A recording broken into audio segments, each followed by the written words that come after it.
Well, good morning and a huge welcome to you. I don't know if as you were joining and logging on this morning, whether you're expecting to come into Noah and a little sing-song with our wonderful Sammy, but I hope that you enjoyed that, whether you caught just a glimpse or a few seconds of that as you logged on, or whether you've been with us for the last 5 or 10 minutes or so. Just want to express to you a huge welcome to each and every one of you on this Friday morning. Please do continue to put in the chat a little hello to us. Tell us where you're from, where you're watching from today, what the weather's like, and on that Noah song that you just heard as well. And I'm glad to say we've got the wonderful star of stage and screen, Sammy, with us this morning. You'll see her in just a moment. So well done, Sammy, on that animation. That was brilliant. Again, just to say good morning to you. I would love to just see a wave from any of you who've joined us for one of these Talking Toddlers webinars before. If you've joined us, I think this is our 5th one. Give me a wave now so I can see. Excellent. Quite a few of you. Welcome back to those of you who've joined before. Thank you again for your time. Hopefully this has been an interesting journey with us over the last year since we launched the Talking Toddler research in May 2020. But equally, just say a huge welcome and thanks to those of you who are new and joining us for the first time this morning. We really hope and trust and pray that this will be an inspiring and equipping and encouraging time, particularly after this crazy roller coaster 18 months or so that we've all been navigating during the pandemic. So really thank you for joining us on this Friday morning as well. Just a few introductions. My name is Rachel Heffer. I serve as Head of Mission at the Evangelical Alliance, and we've been delighted to work on the Talking Toddlers research and in partnership with Hope Together. So that's me. I'm Rachel, and let me hand over to other Rachel to introduce yourself. So I'm Rachel and I lead the Hope Together team, which is a real joy and privilege, and just so thrilled to be with you all today. And this is...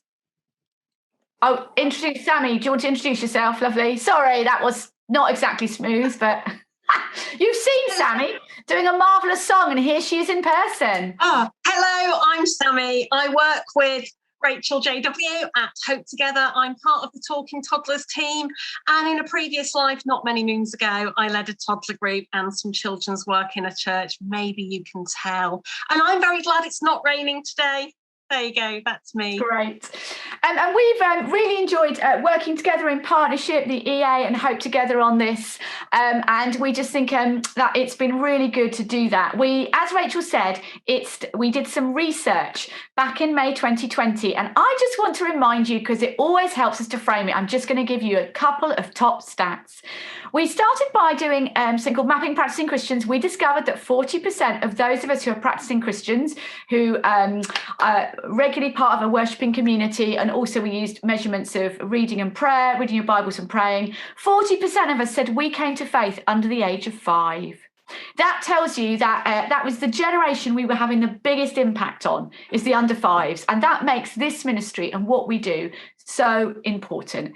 So we wanted to do a bit more research, which we followed up with Talking Toddlers. We discovered that 74% of all of the parents with children under the age of 5 are in touch with the church. I'm just going to say that again. The church in this country, across all our different denominations, we're in touch with 74% of all the children who are aged under 5. And they have contact with us. 86% of that, 74%, have regular contact with us.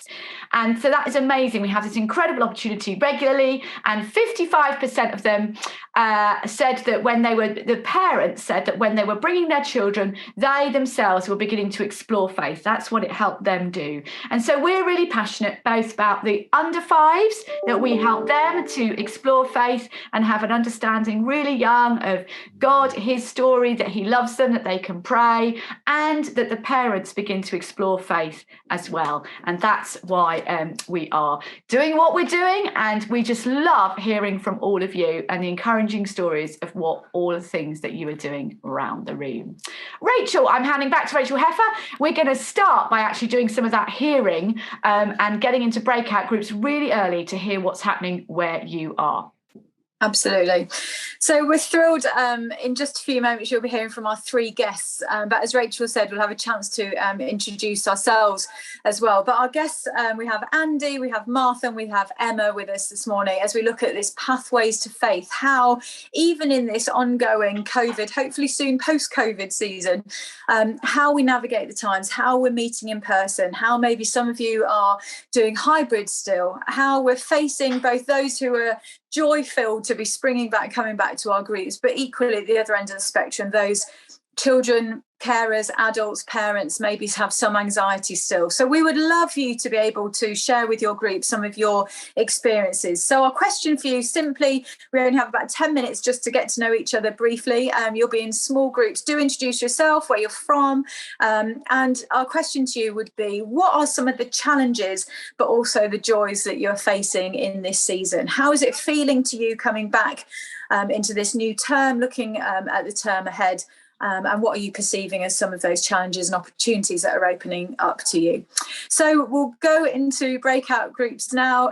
Do make sure that you hear from everyone, hopefully, in that space. We're all used to these breakout rooms now. We know that time goes very quickly. But yes, why not take the opportunity to get acquainted and hear where others are from and what they're up to? So our wonderful Steph will put us into breakout rooms. We'll see you back in this space in just a few moments. Brilliant. Well, welcome back, everybody. Hopefully, you had enough time in your breakout rooms to get acquainted, get to hear a little bit of each other's context and stories so far of this term. Certainly some fascinating stuff coming out in the group that I was in, which many might be able to resonate with. Just a few snapshots of our discussions, which, again, you might have had similar. Certainly the overriding response from amongst the five of us was that it seemed that in this time and space, coming into the new term, that actually families, more than anything, were flocking back to toddler groups. I asked the question of whether people were seeing anxiety or any hesitation, and the overriding feeling was no, actually, these lifelines starting back up again have been such an encouragement to families who are saying they really missed it. And they missed you, I'm sure, the familiar faces who pour out your lives into getting to know families in the community. What, again, was really interesting was hearing about how not just the adult response, but the children response. And a woman in my group was saying about actually what they're seeing in 2 or 3 toddler groups was that actually amongst the children, there was almost a 50-50 split. Those who were full on right back into the mix, love being amongst people, and yet others, the other 50% being actually quite standoffish, quite nervous and not quite knowing how to sort of readapt. And so things like story time or group sessions all coming together were proving quite challenging because of that split amongst the children. That might be something that you're seeing as well. And lastly, as we talked just about team, there was a sense of, amongst everyone, I think resonated that some of the older volunteers who've been faithful for many years actually were more hesitant and more reticent to be coming back because of the COVID complexities and are being a bit anxious. And so it seemed like actually recruiting potentially some younger members of team or recruiting people back was proving quite challenging. So some really interesting discussions there anyway, and hopefully you found the same in your groups. And we'll have more time, we've got a couple more breakout room sessions, so you'll be able to chat a little bit further after you've heard a bit more from some of our speakers. So on that note, I'm going to hand it over to the wonderful Sammy, and she's going to introduce our first guest this morning. So Sammy, over to you. Thank you, Rachel. So off the back of the Talking Toddlers research that Rachel Jordan-Wolf shared with us and gave us a bit of a recap on a few minutes ago, we want to make the most of this massive missional opportunity that is our under fives and do our best to resource and support you and cheer you on. And so for our last session and this one, we've been thinking about this word intentionality. How can we intentionally create pathways to faith in our toddler groups? And our first guest, Andy Frost, is going to help us think about this. You might have come across him from Share Jesus International. If you're like me, you might recognise him from your social media feed because he's one of the voices behind the Kitchen Table Project, resourcing parents to have faith conversations with our kids. And he's also written some books. So I can't think of anyone better. I think Andy's a brilliant person to speak into how we in our toddler group settings can be intentional about creating pathways to faith amongst our children and families. Andy, over to you, sir. Hey, thank you guys. Thank you so much for having me here today. It's great to be able to share with you all. I just want to share a few slides. Let's get this thing set up now. So 1 second. Here you go. First of all, I say thank you for what you're doing week in, week out in serving parents and toddlers across this nation. It's such an important task you're already doing. I love it how in the life of Jesus, there are certain things that he does in a very spontaneous way when he's interrupted and suddenly reacts to a situation. There are also times where he's much more strategic and intentional in things. There's a story of the feeding of the 5,000 in Mark when he splits the groups into groups of 50 and 100. He's thinking strategically as he does that amazing miracle. I want to share a framework this morning to help us look at how we can be intentional in creating pathways of faith. And I call it the 5 Ps. But before I kind of go into the 5 Ps, I want to share 5 undergirding principles very quickly. The first one is this: look for what God is already doing. I love that story in Genesis 28 when Jacob has a rest on a pillow on a rock, and he has that incredible vision of this stairway to heaven. In the morning, he wakes up and says, surely God is in this place, and I was not aware of it. Be aware that God is already at work in what you're doing. Look for what God is doing, for the questions that God is provoking in people's lives, for the needs that are coming to the surface. As you share and as you build community and as you love those parents and toddlers, look for what God is already doing. Second of all, expect faith journeys to take time. I had one instance once when a lady was walking past our church office and she came off the street and said, excuse me, I just have a real sense I want to become a Christian right now. Is that okay? We were like, well, yeah, sure, fair enough. That's very, very rare. Often it takes a journey of time, of relationships, of conversations, of prayer. Expect faith journeys to take time. Third of all, always think, what's next? So we were away with my kids and my wife in the summer and went for a walk in Devon, and we came across these stepping stones over a river. And being very aware, these stepping stones were quite wobbly and unstable, but looking for each stone and carefully working our way across. But I was thinking, what is the next stepping stone and how does it look? Does it look secure or not? What's next? Thinking of what's next is really important. As we serve parents and toddlers, what is the next step in their faith journey? What's the next thing to give them? The next book they might like to read, the next event they might want to come to, the next prayer that we can pray for them. Number 4 is use events to support friendship evangelism. I found over the years that we've become very good at building strong relationships with parents and toddlers and really being part of the community. And that research from Talking Jesus a few years ago found that many Christians are seen by the world as being caring and good people. We are well liked by people in society. But the challenge can be, how do we then challenge people to make some kind of response to the gospel? It can be quite awkward as we kind of try and challenge somebody to make a response to Jesus. So I think it's about using the right events, the right places, the right platforms to support friendship evangelism. And finally, the guiding principle is this, is commit to discipleship. We don't want to have people just say one prayer, but actually to become disciples, to become learners of the way of Jesus. And ultimately, this takes a big investment of time and energy. So with those 5 guiding principles, I want to give you my 5 Ps. I often work with churches on looking at how they can think through mission in their different contexts. The first one is the idea of planning. It's thinking through the people that we are working with. As a leadership team for your group, what is it that God wants to speak into your situation? Take time out to pray, to think through perhaps what these stepping stones might look like in this journey of faith for the people who are using our parent and toddler groups. I often reflect upon the passage in Exodus 3 and 4, as Moses encounters God at that burning bush. I love that story. And there are some key questions that come out of that encounter. One of them is, what are the needs of our people? For Moses, the Israelites need to be rescued from slavery. What are the needs of the people that we are working with? What are the needs of some of those parents? Perhaps it's a strong cup of coffee. Perhaps it's rest. Perhaps it's affirmation of the role that they're doing as a parent. Perhaps it's a sense of God's peace in this very challenging season. Another question that comes out is, what is in our hand? What is it that God has given us to use? For Moses, he has that stick, staff, and he throws it on the floor and it becomes a snake. What an amazing party trick. Something very ordinary is used to do something extraordinary. What are the things that God has already given us that might seem quite ordinary, and yet God wants to work powerfully through? Maybe you already have a Sunday school. Maybe you already have a connection with a school. Maybe you already have a parenting course running, thinking through what God has already given you in your hands. So the plan is thinking through who we're trying to reach and what that looks like going forward. So second of all is about preparing. How do we prepare ourselves and our team to really be intentional in sharing our faith? What does it mean to have faith conversations? What is the right way to have a faith conversation? How do we train ourselves and our team to pray in a way that is sensitive to the people we are connecting with? How do we share our testimony in words that make sense? But also, how do we prepare the wider church to be involved in what God is doing through parents and toddler groups? Do we need to ask for a spot regularly in the morning to share what God is up to and what is happening in our gatherings?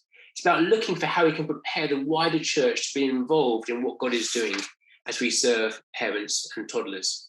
The third is about parties. I believe as the church, we have too many meetings and not enough parties. Can I have an amen to that, please? A little amen. We have lots of meetings, not enough parties. And a party, we're going to talk about how do we celebrate what it is to be kingdom people? How do we give people an opportunity to meet other Christians, the wider church? Now, again, it isn't about doing more, but actually, what have we already got planned in our church calendar? Perhaps there's a Christmas party or an Easter treasure hunt or a family fun day. But at this party, it's not about giving a talk.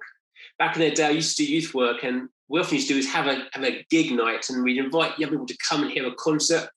They come and hear this concert, and halfway through the concert, we get them all to sit on the floor, and we close the doors, and somebody would get up and preach. It feels really kind of unsuitable, really. They come to hear a concert, not to hear a sermon. And I don't think it's about having a sermon at this party, but it's about actually saying, this is what inspires us as the church to do what we do. We are passionate about community because God calls us to be people who build community. We're passionate about celebrating family because this is what God's called us to be, ultimately one big family as the church. So it's about being clear that this is a church-led event and it's to celebrate what it is to be the church in the community. But at this party event, we give people an opportunity to know more. And we invite them to come to a present event, somewhere where actually they get to hear the gospel. So my thing, there you go, present event, number 4, to present. And really this is a chance for them to respond to the gospel in some way. As I said a moment ago, it's difficult with our friends to work out how do we best challenge somebody to make some response to the gospel. A present is an opportunity for them to make some kind of response. That could be for toddlers or for parents. And it could be a church service. It could be an alpha course. It could be an after-dinner speech. It could be a theatrical performance. It could be a Bible study. It's some way where they get to understand what the Christian faith is about and either make some response to go more into this whole thing, explore some more, or to make some kind of response to Christ for the first time. And finally, number 5, it's the plug-in. It's really thinking through discipleship. I did a mission a number of years ago, and it was heartbreaking to hear that 4 months after the mission, many people had made some kind of response to the gospel, but the local churches had done nothing to follow up those people. And when I asked why, they said, well, to be honest, we never really expected people to come to faith. We need to have a sense of expectancy, as in working with parents and toddlers, that people will come to faith.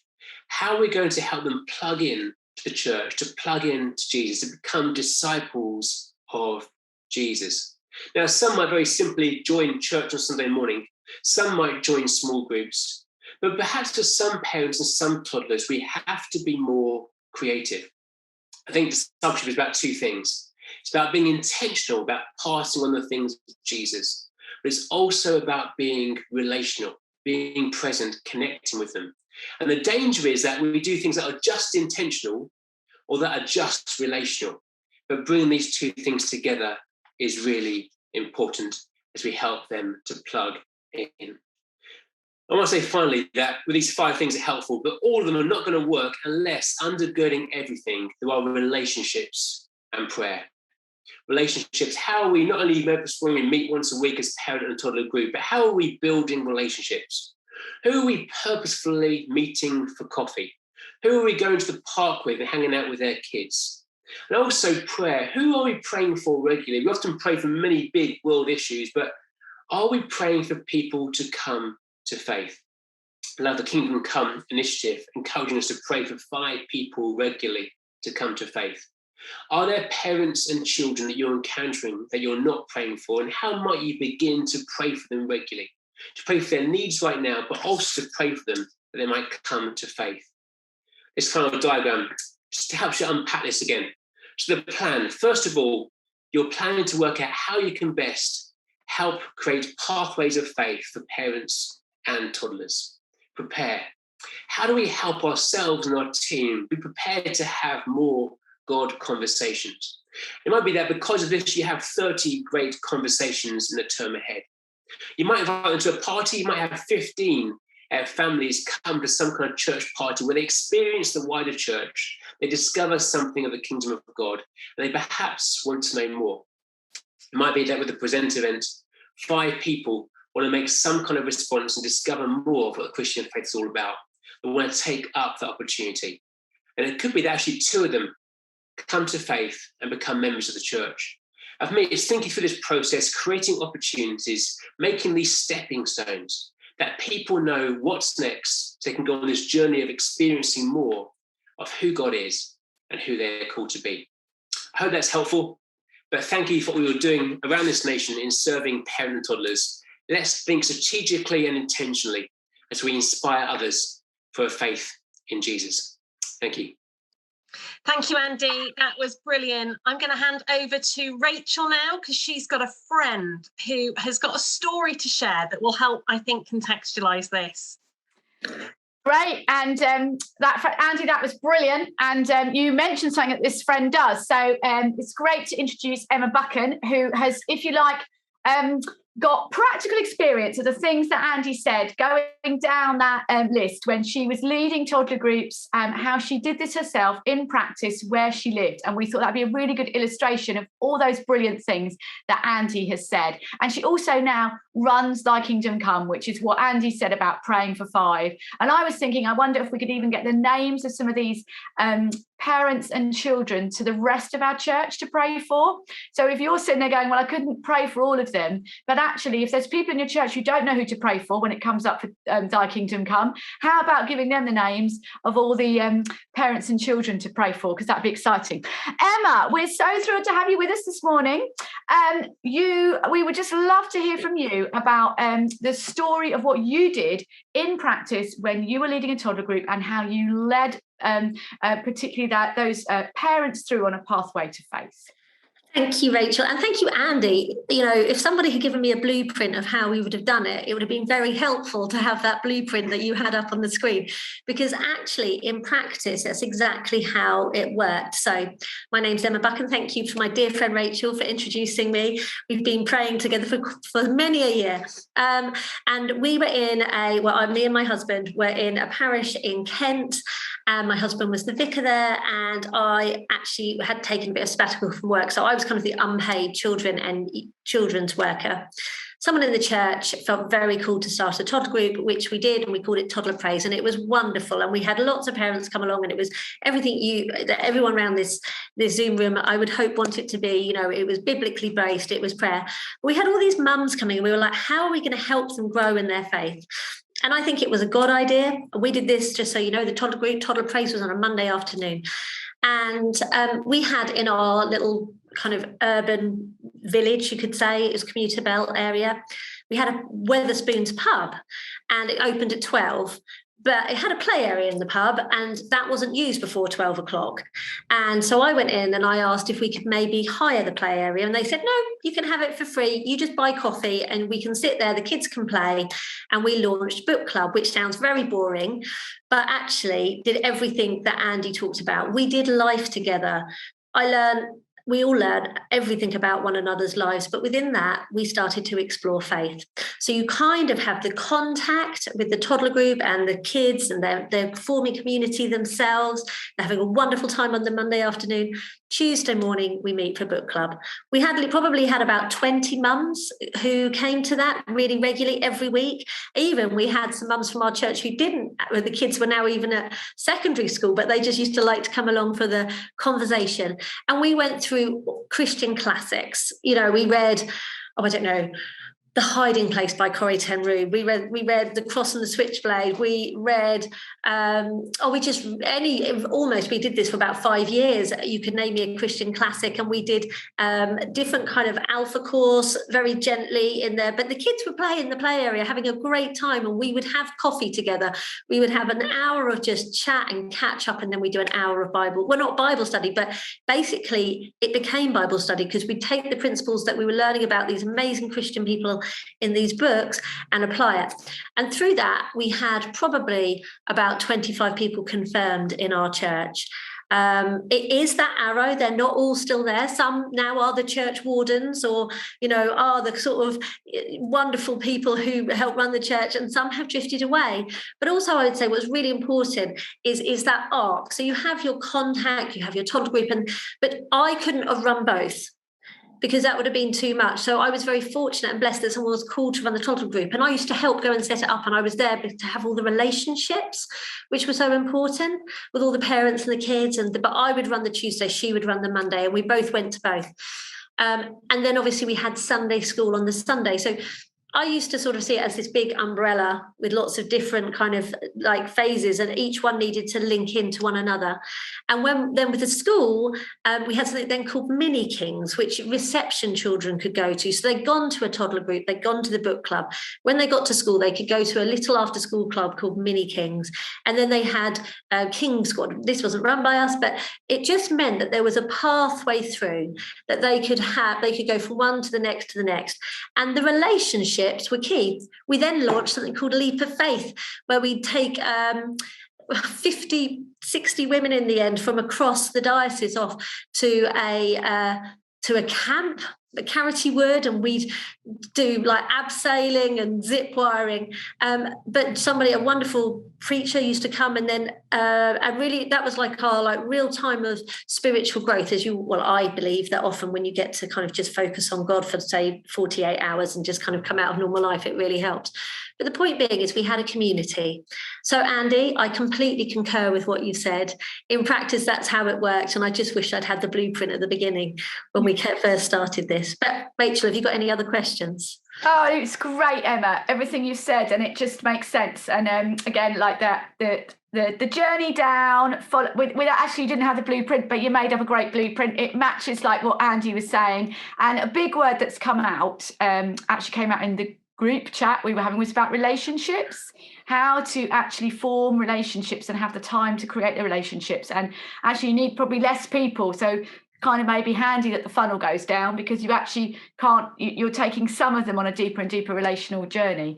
And it's brilliant. I've always loved your story, Emma, and I'm so glad we got it in here in the Talking Toddler webinar. You can ask some questions in your groups. We're going to go to into our breakout groups. I want you to reflect on what Emma said, what Andy said, and ask, what are you doing in your context? Do you have intentional pathways? Are they similar? Have you had an idea sparked of what you could do? Or what small steps could you take towards developing them? So we're going to go into our breakout groups by the wonder of Steph, and we're going to discuss those questions. What are your reflections? Do you have intentional pathways? And what small steps could you take to make developments towards them if you don't have them already? Okay, so we have another guest to introduce you to this morning. We like to be practical at Talking Toddlers. We like to give you some input, some time to digest it and share your stories, but we also like to be practical and think about resources. And the amazing Martha is going to help us do that. Martha works for an organisation called Open the Book. I don't know about you, but I used to use loads of Open the Book resources when I was working with children and toddlers in church, particularly their booklets and their videos at Christmas and Easter. So Martha's here to share her role with the Bible Society and Open the Book, but also how her role is developing. We are going to be a hive mind for Martha this morning because she's been asked to lead on a project focusing on younger families, on younger children, and she really needs to hear and benefit from your wisdom and your experience. So, Martha, do you want to introduce yourself and kind of tell us a little bit about where we're talking to you from this morning, who you are, what you do? That would be great. Thank you so much for inviting me to be here this morning. I'm excited to be with all of the people who are taking part, but also just part of Talking Toddlers. I've learned so much from the research that you've done and the ways that you've shared the information. I'm coming to you from sunny Northumberland this morning. I live in Hexham. You might tell I don't have a Northumberland accent. I'm originally from America, but I married an Englishman 24 years ago, and we have 2 daughters who are now at university. And I have been working with Open the Book for 4 years, which is part of the Bible Society. Open the Book was a grassroots movement where people just kept growing and growing and growing and joining and more schools. And it got so big that they couldn't manage it as a volunteer charity anymore. And it became part of the Bible Society, who was keen to have children learning about the Bible.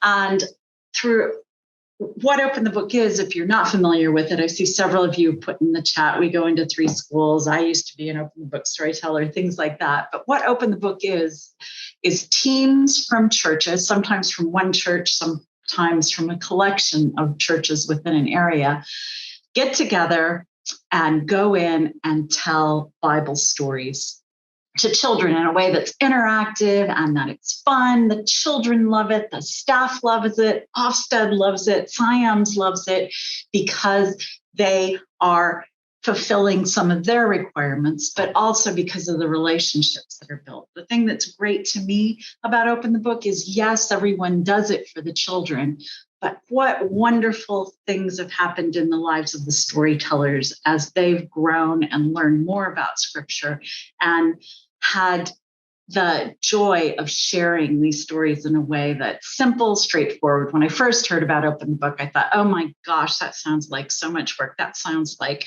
a weekly nativity play, which used to just bring me to my knees by the end of Christmas. But it's not. It's simple. It's put together for you. It's scripted, and it's very easy to do. And the response has been great. We have over 17,000 storytellers throughout the country. We go into over 3,300 schools. And the great thing is it's continued to grow in the pandemic. And we've trained over 1,000 new storytellers. We have over 500 new schools. And so that's Open the Book as it is in schools. Why am I here talking to you today? Because we've had loads of people say, can we do Open the Book with toddler groups?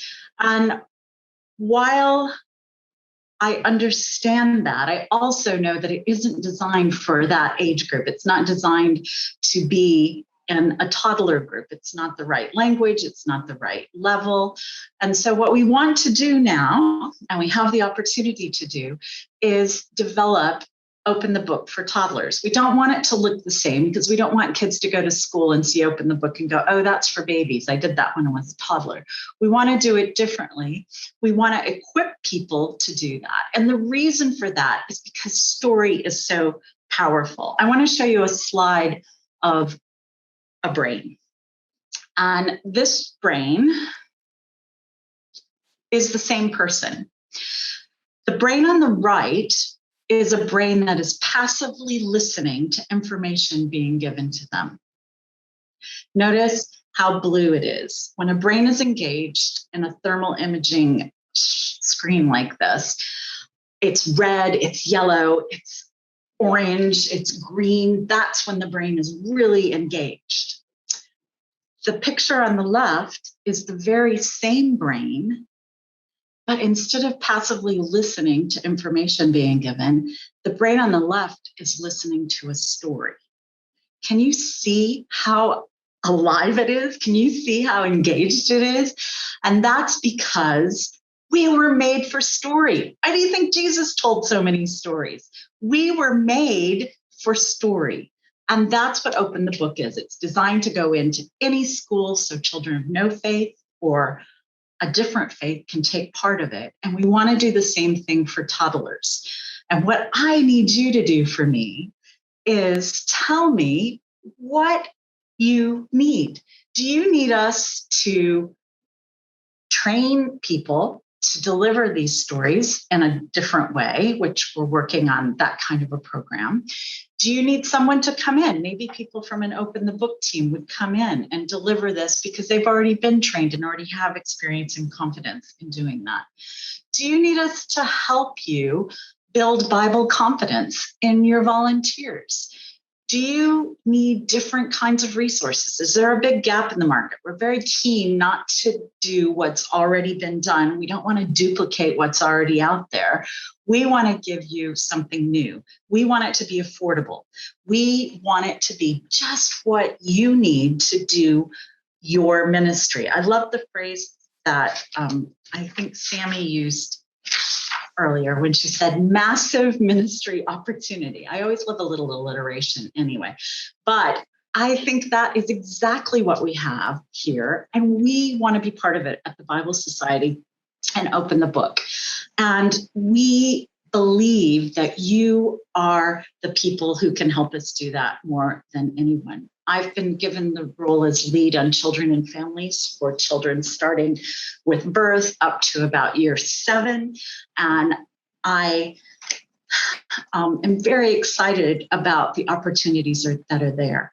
I also want to tell you that there will be a survey sent out to you, and we've created it so that it's a tick box. There is a place for you to write things in if you'd like to, but it's quick, it's easy. It will take you about 3 to 5 minutes to do.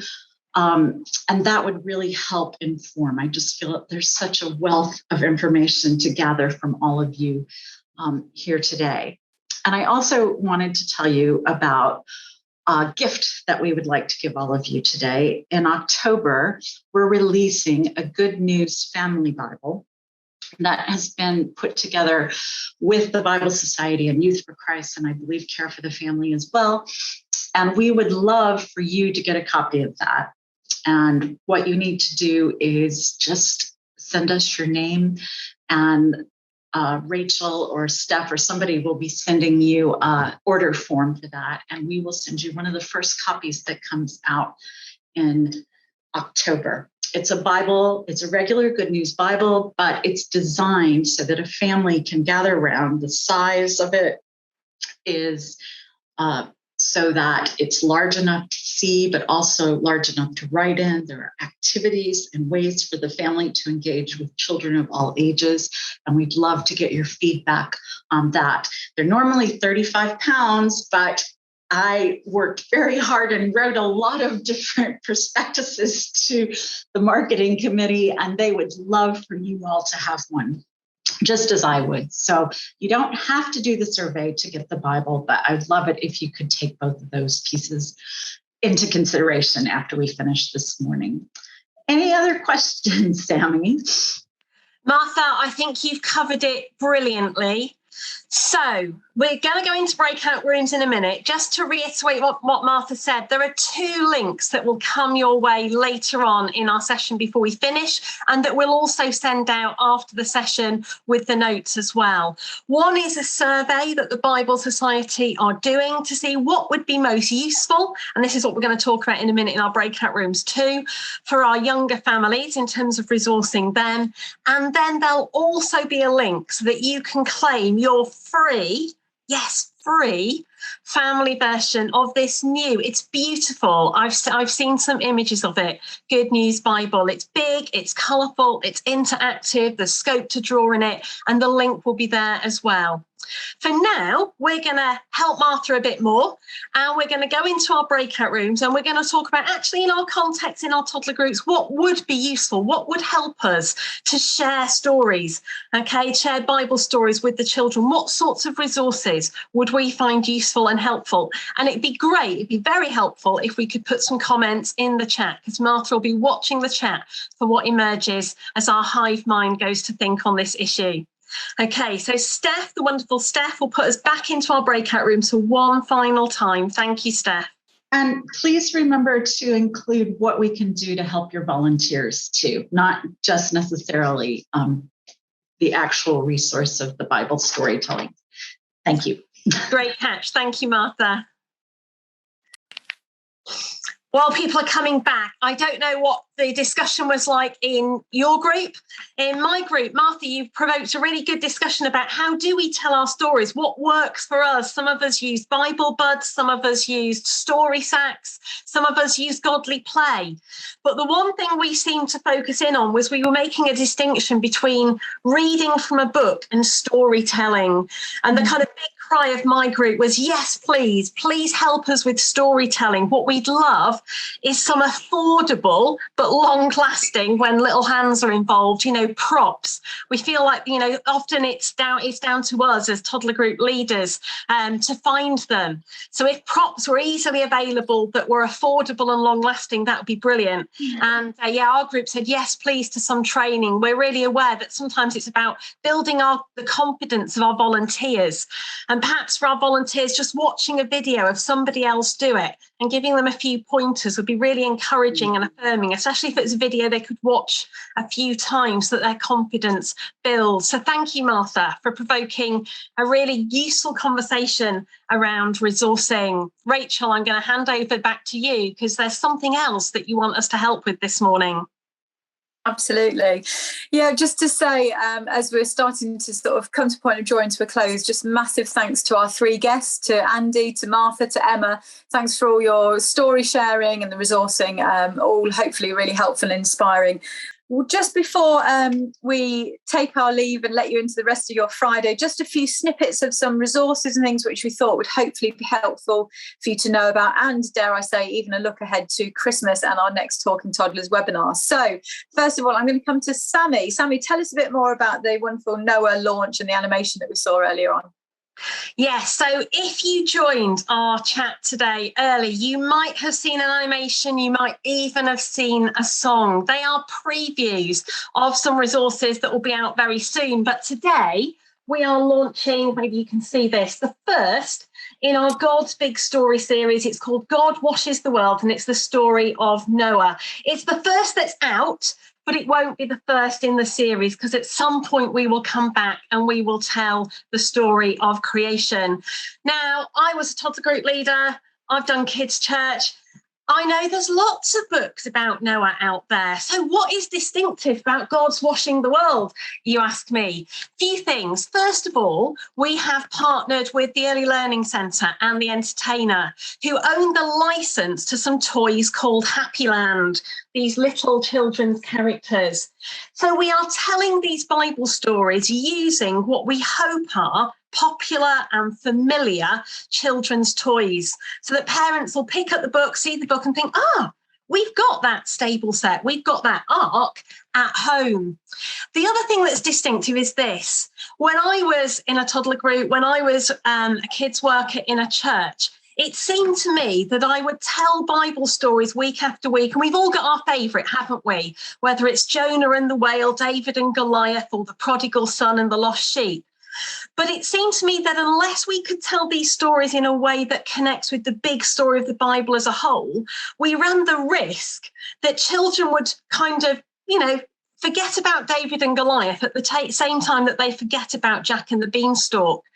That connecting these stories together and telling God's big story as we tell individual Bible stories was a way of growing faith, not just in children, but in grown-ups as well. I know when I've done this in a toddler group setting, I've often had parents come to me at the end and say, I didn't realise that.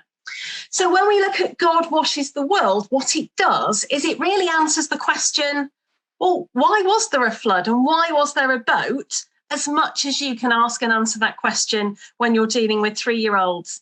Okay, so it says the world was made and it was beautiful. God loved it, but it got broken. It got messy.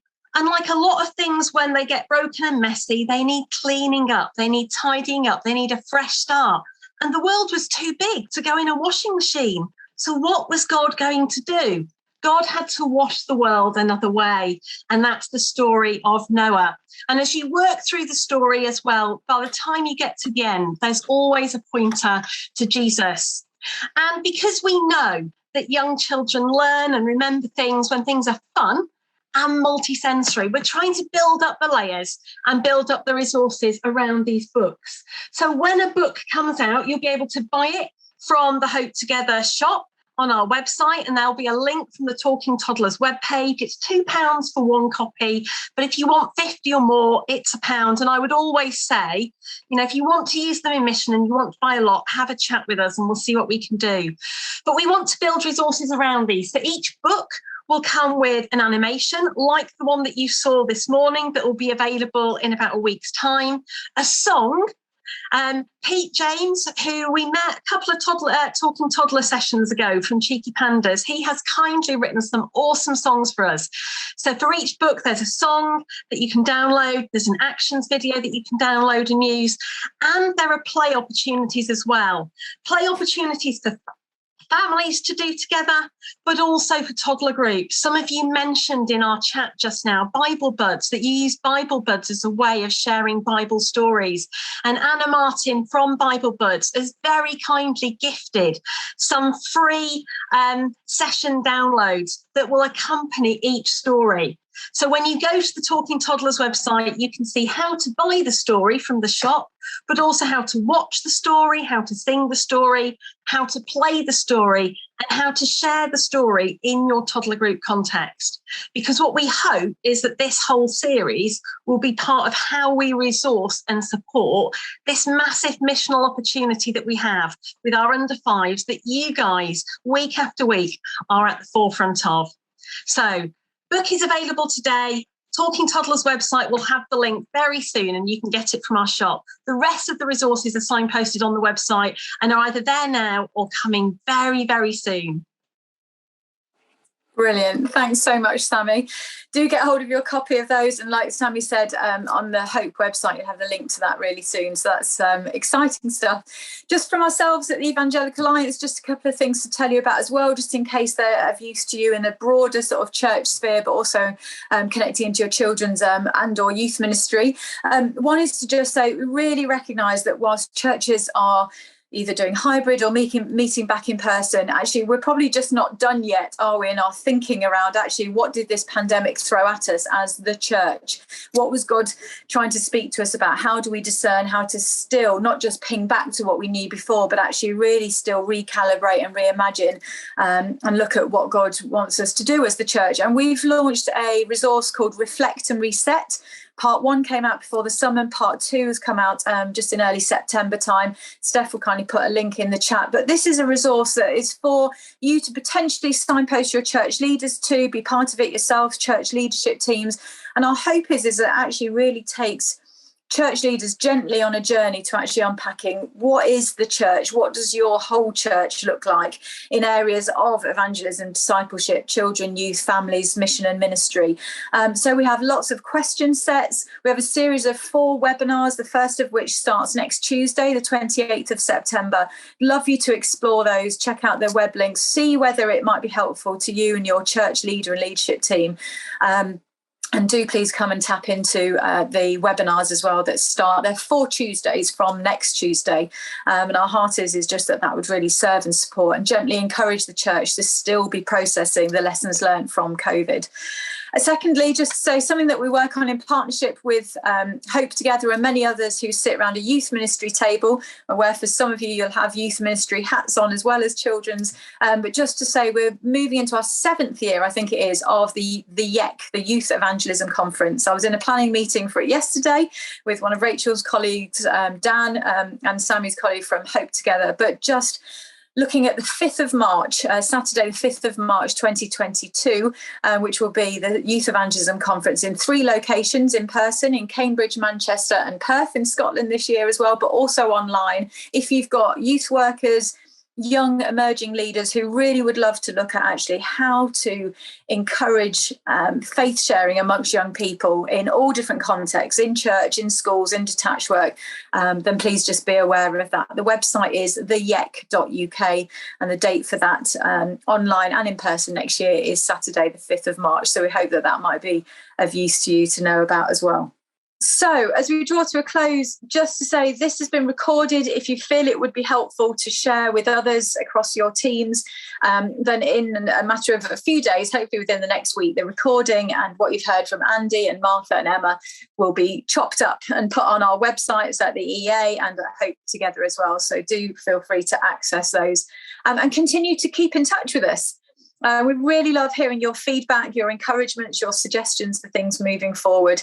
So I think that unless Sammy or Rachel have got anything they want to add at this point. I was going to say, you could get the magazine, the Hope magazine will be out for this Christmas that can go to parents. So yeah, it's just 10p a copy, great, relevant, great reading material, just thoughts, celebrities, people for them to think about faith. So that goes alongside, and we'll be doing a Christmas, a new Christmas Happy Land book as well. So watch this space. Brilliant. Sammy, anything from you? I was just going to say, hopefully next time we'll be able to show them the Christmas Happy Land book and the Christmas magazine as well, so that there's something for little people and something for big people too. Absolutely. And just to add into that, I know Hope Together do an amazing Mark's Gospel, which looks brilliant. I think I have one here somewhere. I can't show you, but the Mark's Gospel I found personally, there we go. Look at that, Sammy, straight off the cuff. These are £1 each, I think, aren't they? But I personally bought some of those to put in with people's Christmas presents. They're beautifully presented, matte finish, magazine style A5 size, just to encourage you again for some of your adult carers, grandparents, people that you connect with. Those are a lovely additional Christmas gift as well. But this isn't a sales plug. We just hope that any or all of that might just resource you and serve you in your communities. And so all that remains for us to say, really, on behalf of Rachel and Sammy and Steph and myself and our guests, is just, again, thank you so much for your time in joining us. Do stay connected. Do send us your feedback. We really hope that some or all of what we've shared has just helped to fuel you, to encourage you. Again, as Andy said earlier, thank you so much for all you do week in, week out, for what it's worth from us. Just to say, you make such a difference and such an impact at such a crazy, ongoing, challenging time. And we just appreciate and value you. So please do stay connected with us as part of this network. And we pray every blessing on you. So on that note, maybe, Sammy, would you just pray us out maybe as we go into the rest of our day? Thank you. Father God, it's the end of another busy week. I know in my group, I was hearing lots of stories of, busy weeks, these people faithfully, sacrificially, servant-heartedly serving our very youngest children and their families.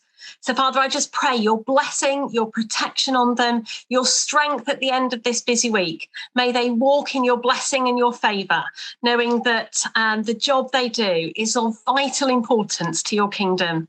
Amen. Amen. Amen. Lovely to see each and every one of you on our Zoom screens here. Have a great rest of the day. Enjoy your weekend, and we'll hopefully see you again very soon.